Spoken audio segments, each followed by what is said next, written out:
বাঙালিদের নাকি ১২ মাসে আর ১৩ আমার কাছে প্রত্যেকটা পার্বণই খুবই ভালো লাগে। তো ভিডিওটা হচ্ছে সরস্বতী পুজোর সকালবেলা।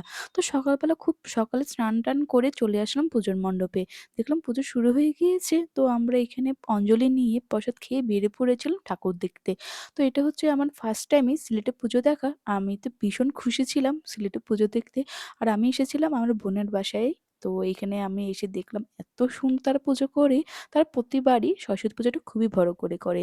তো আমার কাছে খুবই ভালো লাগছিল। আর প্রত্যেকটা ঠাকুর এত সুন্দর আর আমার তো চোখে ফেরানো যাচ্ছে না, এত ভালো লাগছিল আমার কাছে। তো আমি প্রত্যেকটা ঠাকুরই দেখেছিলাম। মোট ৫০ টা প্লাস আমি ঠাকুর দেখেছিলাম। আরো কিছু তো ঠাকুর রয়েই গিয়েছিল। এগুলো যা দেখা হয়নি। তো আমার কাছে বেশ ভালো লাগছিল। তো এখানে দেখো এই ঠাকুরটা কি সুন্দর, তাই না? তো দুপুর হয়ে গিয়েছিল। তো আমি নিয়েছিলাম এখানে প্রসাদ, ভুনা খিচুড়ি, আলু সয়াবিন তরকারি আর হচ্ছে পায়েস।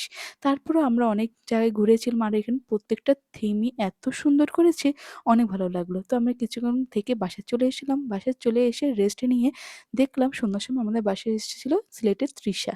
তো তার সাথে কিছুক্ষণ কথা বলে তো ছবি-টবি তুলেছিলাম। তো এত সুন্দরভাবেই কাটলো আমাদের সরস্বতী পুজোর দিনটা।